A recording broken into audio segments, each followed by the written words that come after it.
Welcome back to Quick Hits, the podcast where we explore the latest trends and innovations in healthcare technology. I'm your host, Tyler Smith, CEO of Health Data Movers. Today's episode takes us inside the intersection of clinical care, digital strategy, and IT leadership with Dr. Alistair Erskine, Chief Information and Digital Officer at Emory Healthcare and Emory University. Dr. Erskine brings a rare dual lens to the conversation, one shaped by his experience as a practicing physician and as a national leader in healthcare transformation. From early lessons on wasteful workflows to building a responsible AI governance model, he shares the real-world challenges and successes behind scaling innovation across a complex health system. In this episode, we explore the power of ambient technologies to reduce provider burnout, how to meaningfully manage in-basket overload, and what it takes to turn practice-based evidence into actionable steps at the point of care. We also discuss the role Epic plays in driving true interoperability and the infrastructure necessary to support next-generation tools. We're grateful to have Dr. Erskine on Quick Hits to share his leadership perspective, practical strategies, and a vision for a smarter, more human-centered future in healthcare. Don't forget to subscribe on your favorite podcast platform and enjoy this conversation with Dr. Alistair Erskine.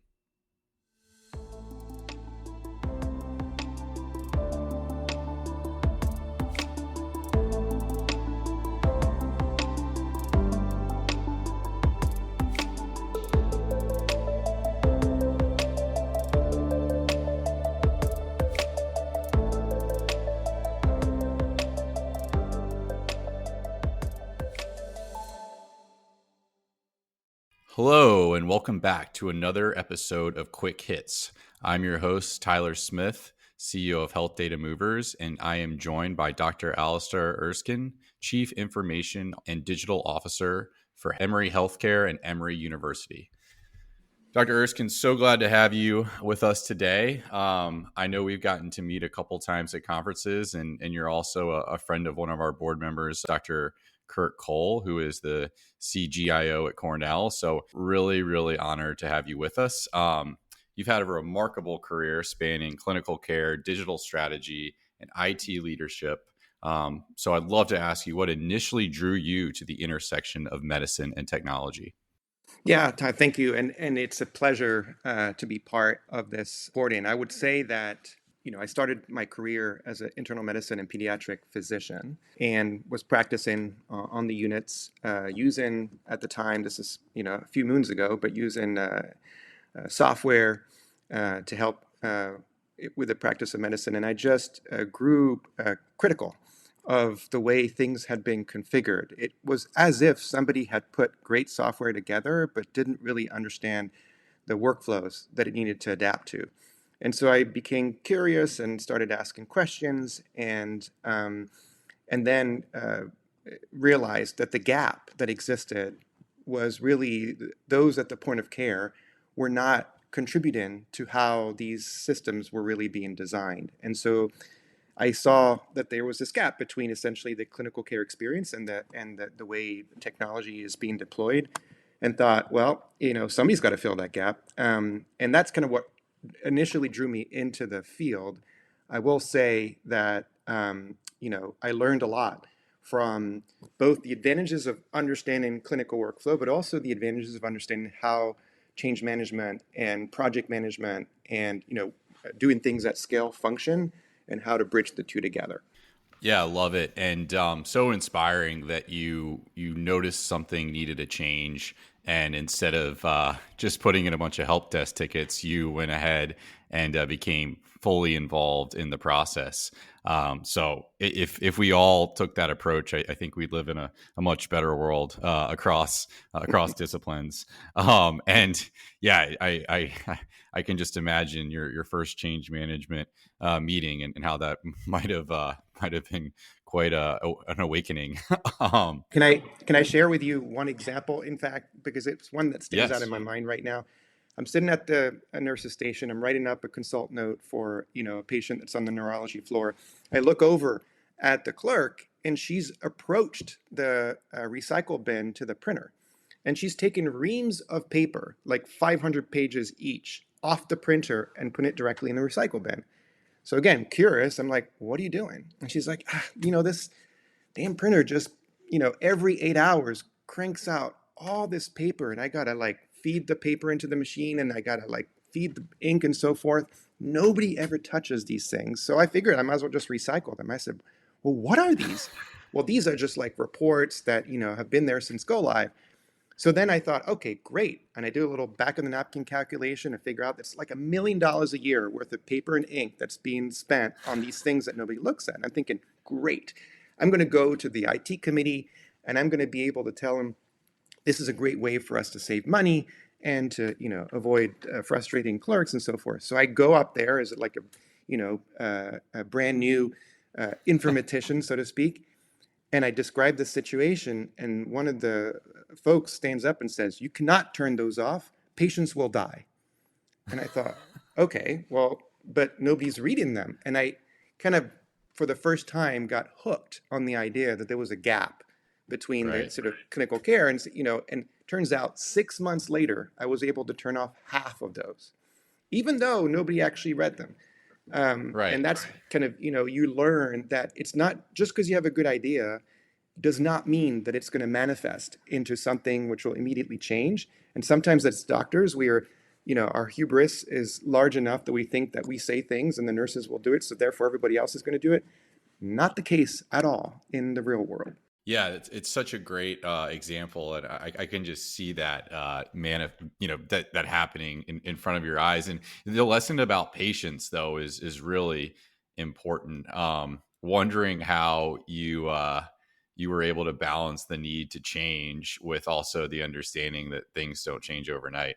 Yeah, well, and that is, if you're a relentless optimizer, which I think that I sort of fit in that category of always wanting to improve things, you become a good study of change management. And you learn that the diffusion of innovation doesn't happen in a linear fashion, but instead, you collect the coalition of the willing initially, and you're aware of the reasons that those who are, resisting the change, what is it exactly that is motivating them, whether it's logically or emotionally, whatever that may be. And I always say it's the race to the top of the hill in terms of, coalition of the willing versus those who are resistant to see who makes it. Because whoever gets to the majority of the folks, that will determine whether or not that project or that change actually goes forward. So that incremental, coalition of the willing who then recruit other people in their language as to why the change is beneficial and how to support them along the way becomes really important.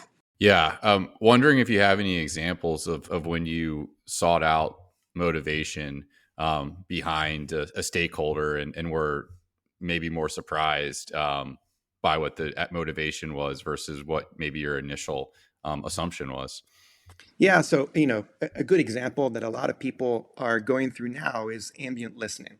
So I would put ambient listening in the category of ambient technologies. And ambient technologies obviously are the ones that don't necessarily require significant change by the user, but are listening, to the, to the environment to be able to either surface useful information or surface useful notifications.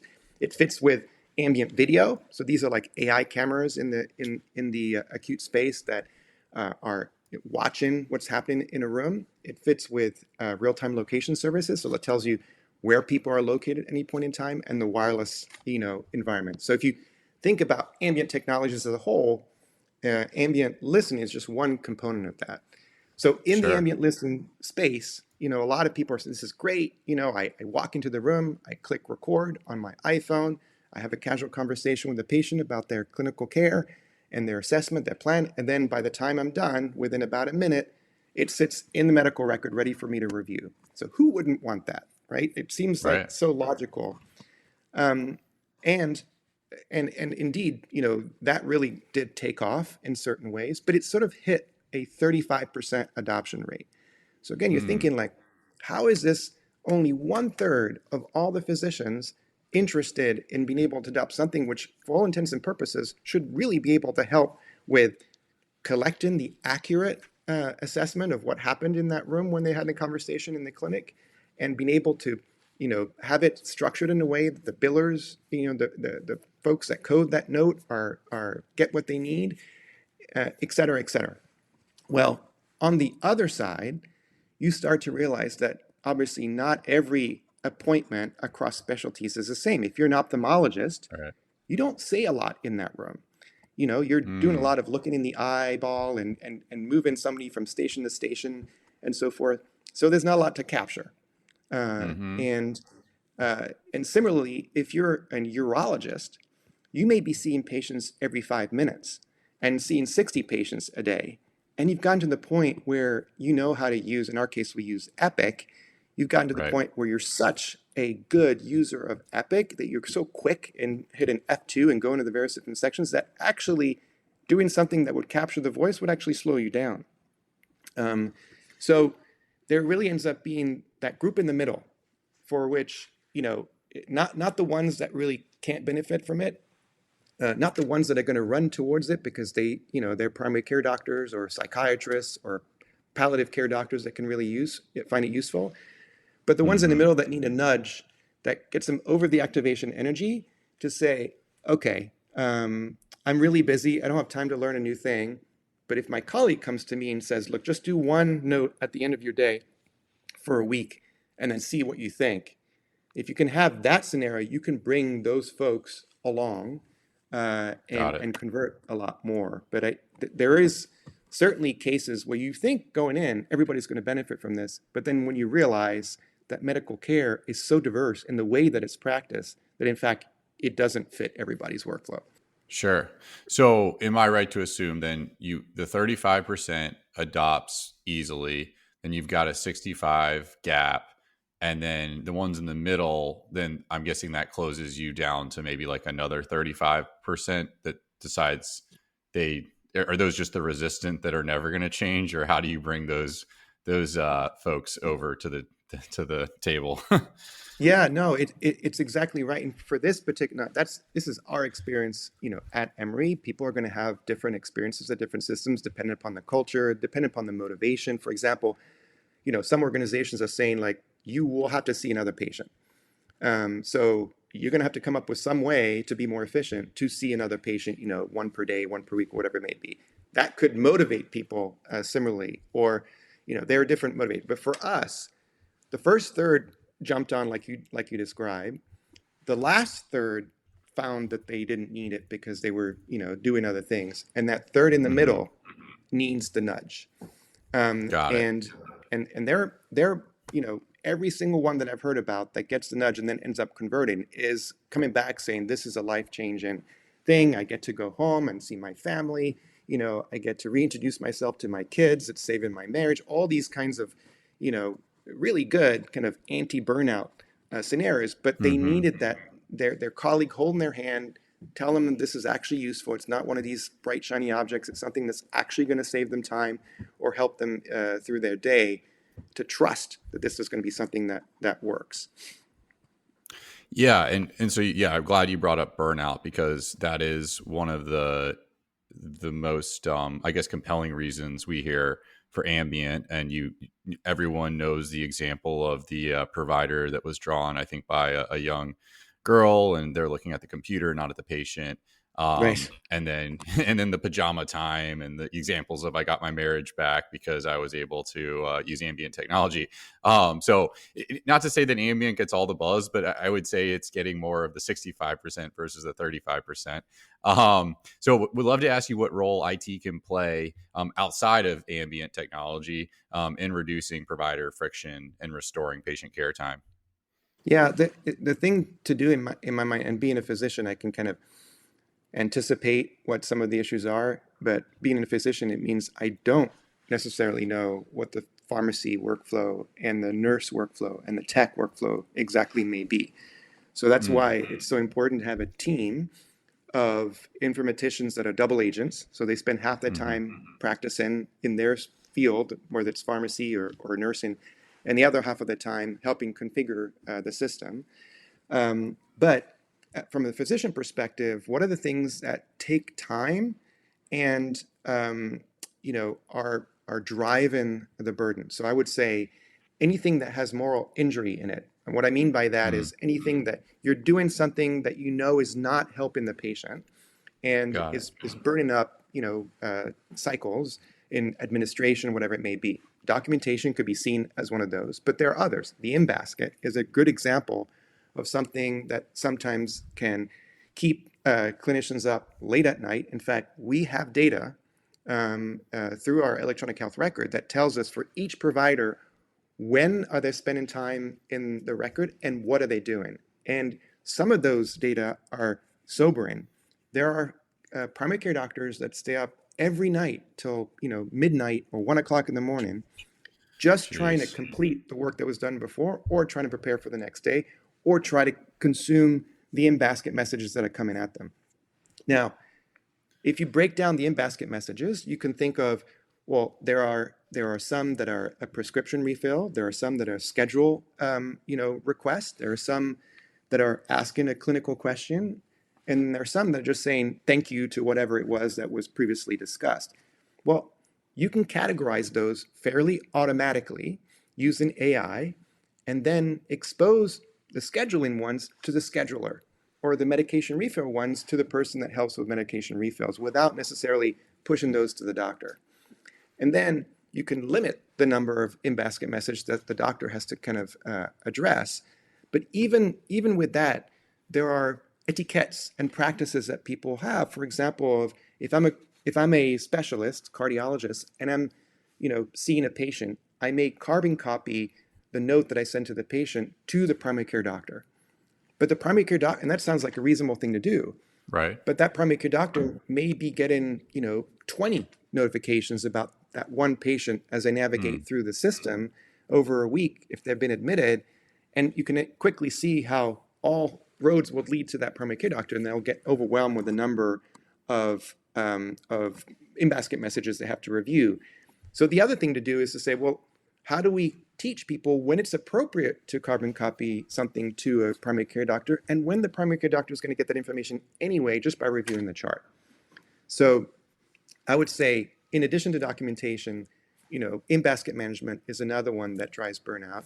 The third is, clinicians are not excited about having to create a clinical receipt for the care that we deliver, yet it's essential that we do that well, meaning that's how you get paid. And in right. some cases, if you don't do X, Y, and Z, well, your whole procedure, for example, for a surgeon will be denied. So I'll give you a concrete example. Before surgery, a patient has to come to the doctor, the surgeon, and get pre-authorized for the surgery. And they may get pre-authorized for, procedure A, B, and C. When the surgeon's in the OR and performing the surgery, they may have to actually adapt to what's actually happening, and they'll do procedure A, B, and D. Now, unless they send a debrief note to the insurance company within 24 hours, that entire procedure is going to get denied. So the Wow. surgeons often, get caught into, revenue cycle folks and others trying to convince them to change what they're saying in the debrief note to make sure it's up to date and done within 24 hours, just to be able to capture that billing code. But again, those are the kinds of things that can burn folks out, because of course the surgeon didn't go to medical school to learn necessarily how to code. So to the extent that you can automate those things and remove that burden, yet still be able to be compliant, that are the kinds of things that are ripe for automation and to help clinicians. Yeah. Makes total sense. And apologies, but you used a phrase, was it moral, wasn't moral hazard around Moral injury. moral injury. Is that a Dr. Erskine original, or where does that concept come from? No, it's definitely not an Alistair made up term. It's actually been documented in the literature. I don't know who originally came up with it, but it was something that describes a situation where you as a doctor, all you want to do is improve patients' lives. Provide them hope, make them better, convince them to do things that are going to make them healthy. That is your life goal. Right. And when some administrative function sits in between that, and you find yourself hitting your head against the wall because you can't attend to that mission because you're being interrupted by administrative functions. That can be referred to as a moral injury because it's preventing you from doing what your mission really is. Yeah, and it kind of leads to another question, which, as you described the in basket situation, really kind of crystallized it for me because there is so much more data now that everything is digital, and you can really bombard providers with all that data. Where 15 years ago, that data might have been impossible to come to at a second reaction, and now it can be there. But I'm curious to, now that we have the overflow, like, how can health systems better use the data to support decision making at both the point of care and the executive level? Yes. So you're absolutely right. The volume of data that has to be processed each day by a clinician is going up for sure. One thing that happened with COVID is that the patients realized, almost sometimes for the first time, that they could reach out to their physician using the patient portal. We saw a huge adoption of the patient portal, which is good from a engagement and connecting to the patient and making sure the patient can see their labs and see their appointments and see their conversations with the doctor. But at the same time, like we were describing, it also generated an enormous amount of additional work. And by the way, in most cases, uncompensated work to the clinician. Now, while COVID may have made that worse from the perspective of the volume of work, I'm not sure if it made it worse from the perspective of being able to better engage with the patient. There are brand new technologies that have emerged since in November 2022 in terms of GTP and large language models that can mitigate that, because now that we are evolving from sort of fragile robotic process automation to something which is more like agentic AI that allows you to kind of do an end-to-end workflow where it's more adaptable to the nuances and changes that may exist within that workflow. There is an opportunity to be clever about whether it's classification of an in-basket message or whether it's routing an in-basket message as an example, to be able to sort of lower the workload to the various folks, even to the point where there are some companies that if you're doing value-based care, for example, you can't call every single patient if you have 1 million patients that you're covering throughout a period of a couple of weeks.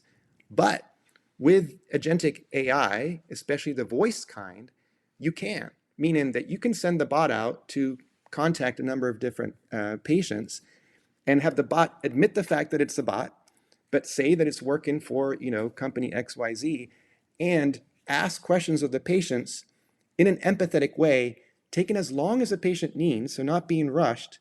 And then at the end of 2 weeks, you've been able to reach out to 1 million patients and still been in a position where you've collected the information you need to know who needs escalation by a human. So again, it's a way, it's a clever way to be able to reach out to a much broader set of patients so that everybody gets a chance to be in a better value-based care arrangement without necessarily having to hire hundreds of folks to be able to make phone calls.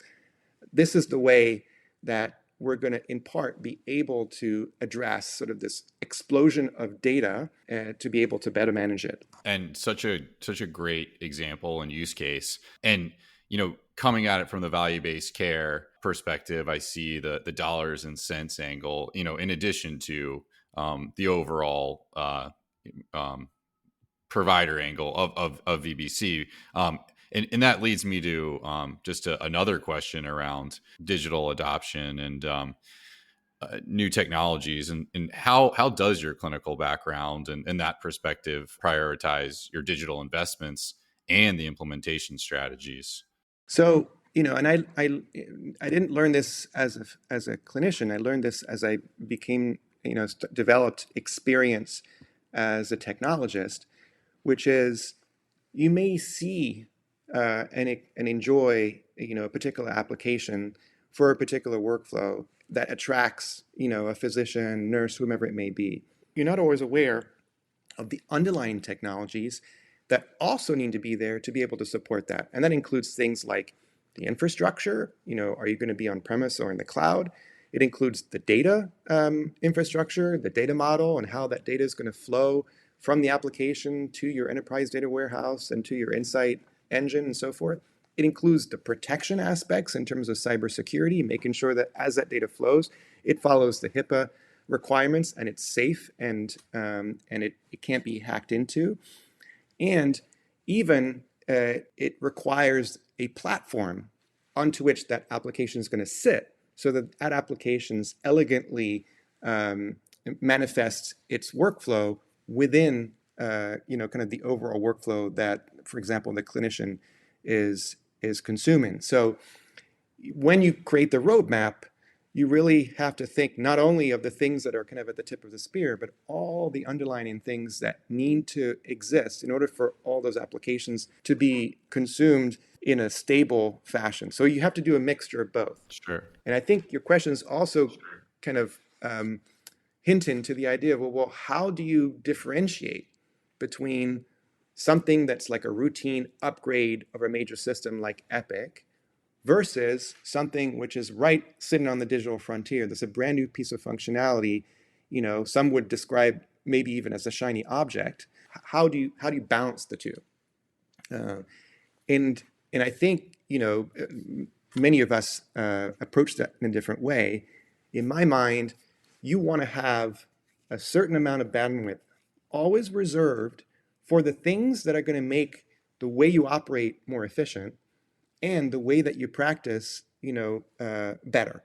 And if you consume, in other words, if you don't reserve that bandwidth, you will end up in a position that all you're doing is keeping the lights on, and you will end up running out of resources and going back to your, leadership saying, I need more resources. Because to be able to be an efficient IT shop, you have to constantly reinvest in the way that you do things within the IT shop to make sure that you remain efficient.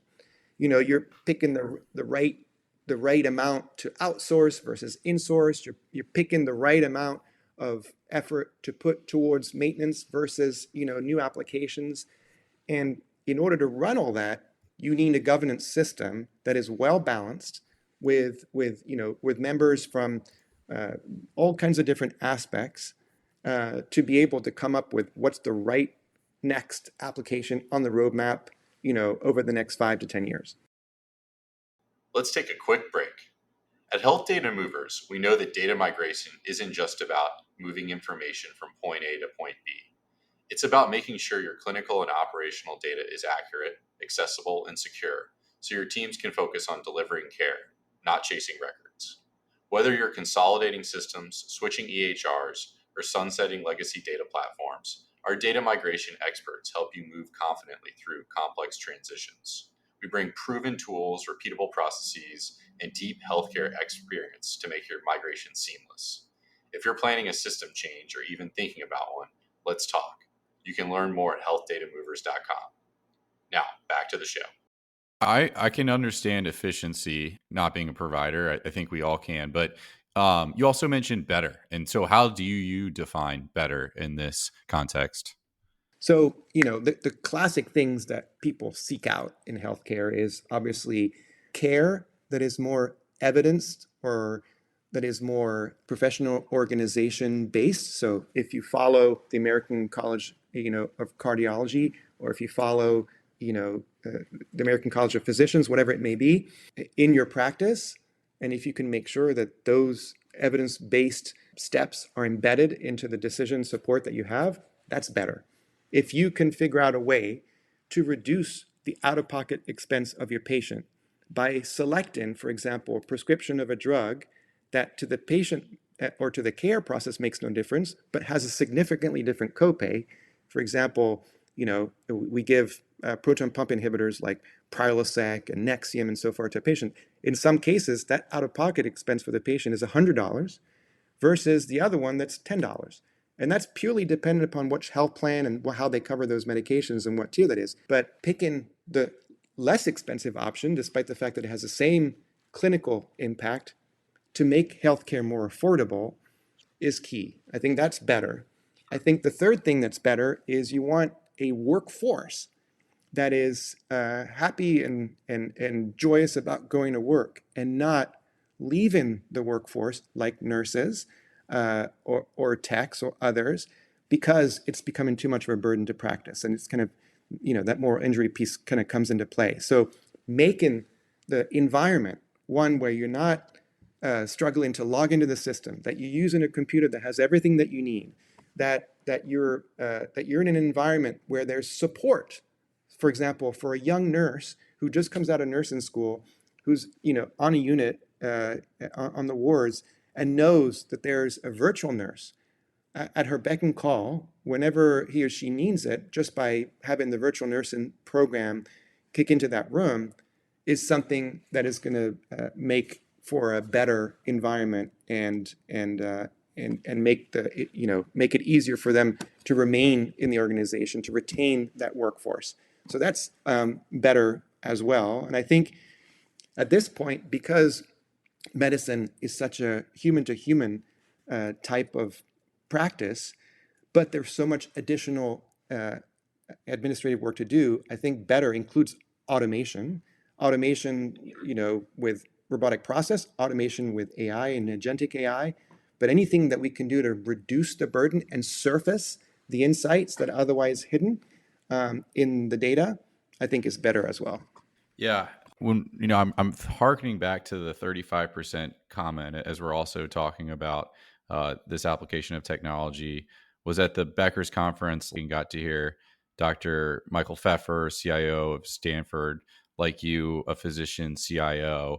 And I believe he mentioned that they were benchmarking their AI adoption by trying to get to maybe 33% of the projects they undertook had a AI component, which, and we've already talked about AI a couple times here, but, outside of the very optimistic views, which we love, how are you also thinking about responsible AI adoption and the downside protection, against the outlier cases where AI, or maybe not even outlier, but where AI may not be fully aligned? Yeah, it's an important question because I'm confident that we haven't figured everything out in terms of how you apply AI into the clinical workflow. And Mike Pfeffer is a brilliant CIDO, and we work together as we all tend to try to figure this out. I would say that there are several different ways. I bucket AI into a few categories. One is the AI that comes with the platform, like Epic or Workday or one of these large platforms that the vendor itself has analysts that are building AI into their software. The second is the kind of AI that you purchase off the shelf that may have a point solution for a particular piece of workflow. And the third is the AI that you build yourself in-house. And so those three kind of make up the universe of AI. And I would say the one that comes with the platform tends to be fully embedded into workflow, relatively safe, well thought through, and we will consume that preferentially, and we will still test it nonetheless, because even companies like Workday and Epic and so forth may develop AI on a certain set of data, but of course, as it navigates to a different organization with different underlying data, the AI may behave differently. And so it's always important to run that in the background in silent mode, and to look to make sure that the outcomes are still the same as the outcomes. The error on the curve hasn't changed just because the data has moved. But that is one way to kind of make sure it's safe and embedded and working. When you bring AI as point solutions from somewhere else, and in fact, when you do your own AI work, there needs to be some way to be able to embed it in the workflow, number one, and number two, keep track of drift over time, of bias, of hallucinations, and make sure that as you have an army of these individual AI bots, for example, that are doing their work, you need some way to manage that corpus. We found a company called Qualified Health, and they serve as, and there'll be others, but they serve as that platform onto which we can actually click all the various different types of AI that we run into, and it will keep track of the drift and hallucinations and bias and problems that may generate over time. And that's the second way that we can kind of make sure that AI is doing okay. And I'd say the third, and I have a good example of this, is we have a responsible AI committee. And because this is new, and because people are constantly innovating in different ways of doing things, at some point it's going to hit up against, we've never seen this before. What do we do about it? So the example I would give is one of our OBGYN clinicians thought it'd be a good idea to create an avatar, somebody who was not real, to describe to pregnant women what to expect as they're pregnant and when they deliver. And so they created this wonderful video that was very instructive, and it had this, lady describing all the different things, but the person, even though they look human, was not real. And so the question was, is that okay? Does it make sense to do that? It was very efficient to do it because you didn't have to actually record a person, but are we tricking the patient into thinking the person's real when in fact that they're not? Now, the way we approached that one is said, no, look, we still want to take advantage of that, but we need to disclose to the patient that that's an avatar and it was created by AI Right. and it's not real, just because we never want to erode the trust with the patient. But it's a good example of these things are going to come up. And, is it okay to use GPT, chat GPT in this case versus that case? Or how do we make sure that the data doesn't, escape or leak out of the query that we're making, because we wouldn't want personal information or company information leaking out.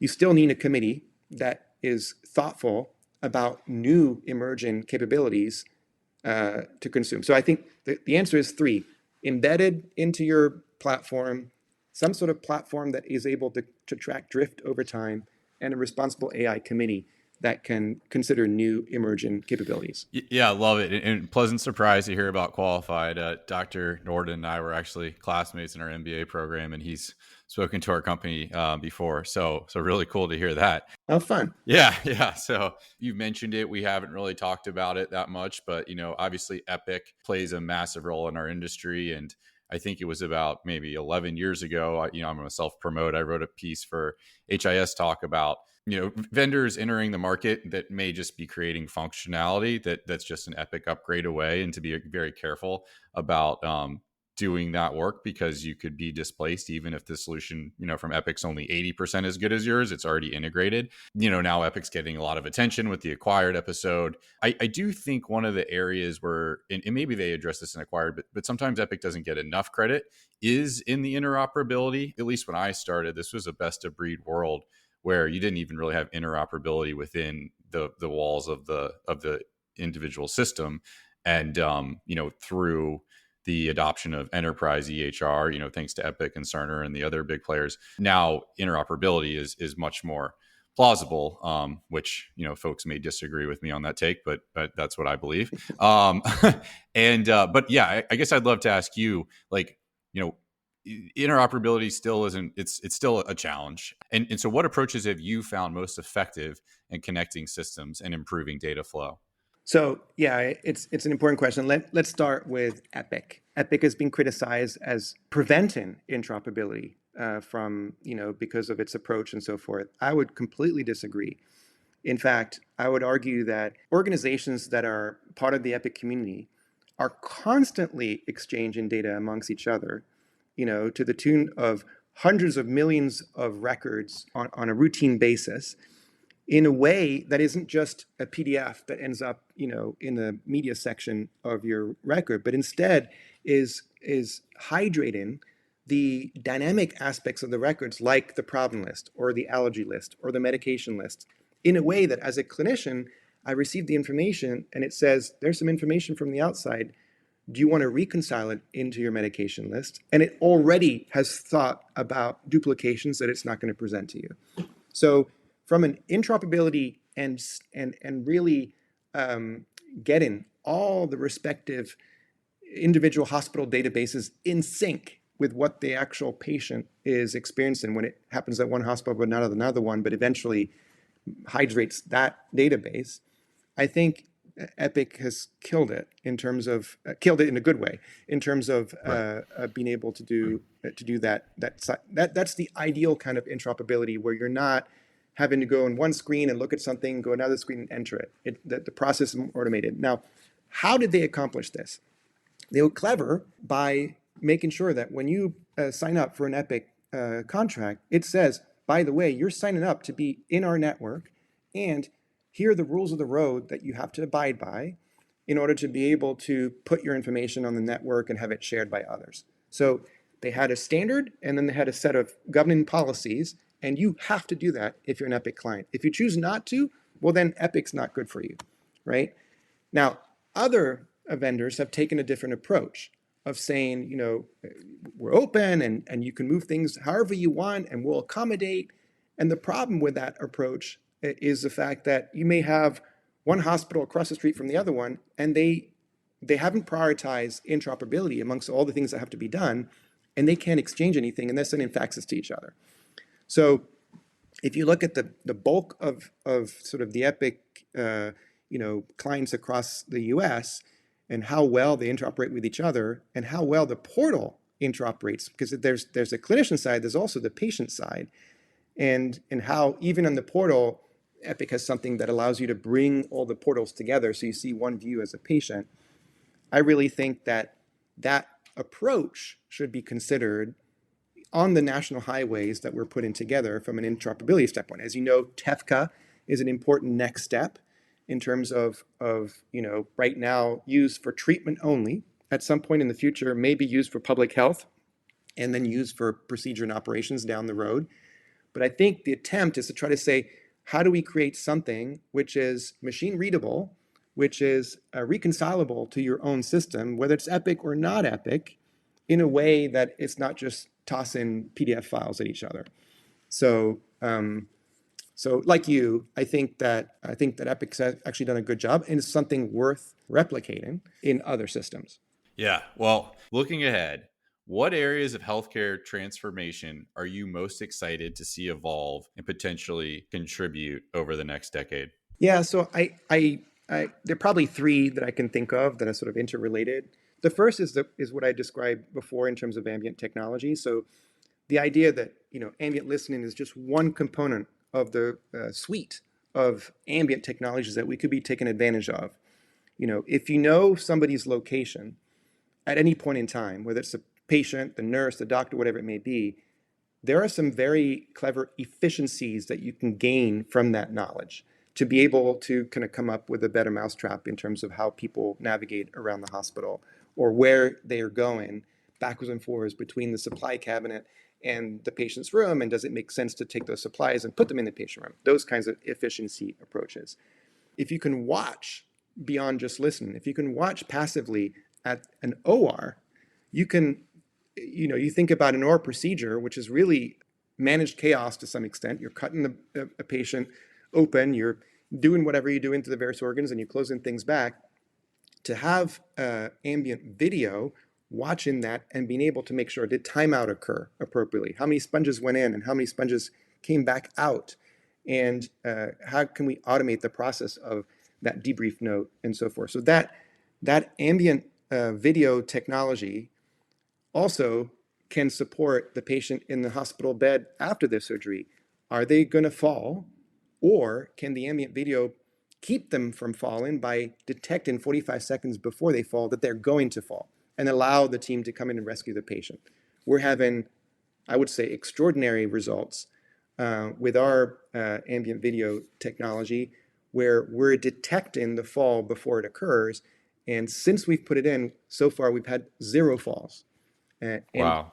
Prior to that, we have 2,500 falls per year across the whole organization, and 500 of those could be falls with injury. And that's not unusual as patients are confused. They may be experiencing some delirium, dementia, or there are medications that make them confused. And, they're trying to go to the bathroom when they have a Foley catheter in, et cetera. Those kinds of things happen in the acute space. But if you can have an automated way to make sure the patient remains safe and some practical way to rescue that patient with ambient video, then that to me is a good thing. So I think ambient in general is something that we should explore more because it doesn't require a lot of change in workflow. It requires being able to pick things up and then be able to bring insight and useful insight to people to then, do things in real time. I think the second exciting technology is one that fills the gap between evidence-based medicine and expert opinion. So today, we think, 10, 15% of medicine is practiced with evidence. And then there's some, for the ones where there isn't evidence, there are often professional guidelines that you can follow. But there's a lot of medicine which is practiced by expert opinion, which is why we call it the practice of medicine. And then that practice is very dependent upon the knowledge and the experience of that clinician, which varies depending upon where you are and generates unwarranted variation.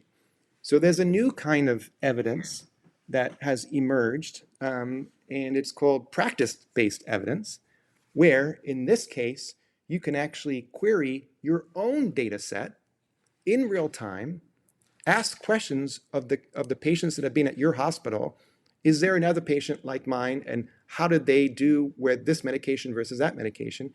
You can ask those questions now in real time, and basically fill the gap between that expert opinion and the evidence-based medicine. I think that's quite powerful, and you can think of many ways to insert that information into the workflow, whether it's something that pops up as you do in your ambient listening automatically, or something you evoke if you have a situation where you're not exactly sure what to do, or something that comes up when you're querying for a differential diagnosis.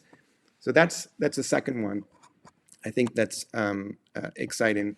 And I think the third, from a value-based care perspective, is rather than only looking at the top 10% of members that consume 50 or more percent of the care dollar, I think we now have access to technologies that allow us to look at 100% of the members and do a much better job of cohorting and segmenting the population to those that are really need to be managed versus those that don't. Because we make an assumption that these are the sickest patients, but oftentimes it's a lagging indicator, and there are a number of patients that are teetering that we don't know about.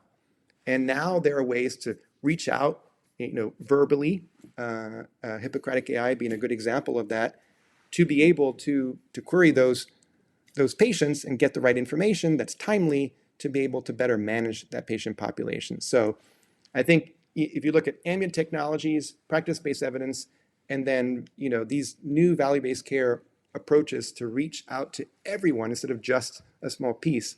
Yeah, I mean, incredibly exciting. And if only you could have, and I'm sure you were, but like in 2010, when this whole massive adoption was starting, and there was so much hesitancy about the paper to digital and all the workflow headaches that would create, the vision that you just painted here, I think would have brought everyone over to this side of the aisle. And yeah, I mean, Dr. Erskine, can't thank you enough for your time. I also will say I love how you think in threes. The rule of three is something I try to leverage as much as possible, and it's evident that also clicks with you as well. Thank you so much for your time, for your leadership in this space, and looking forward to catching up again sometime soon. And my pleasure, Tyler. Thank you for the talk this morning.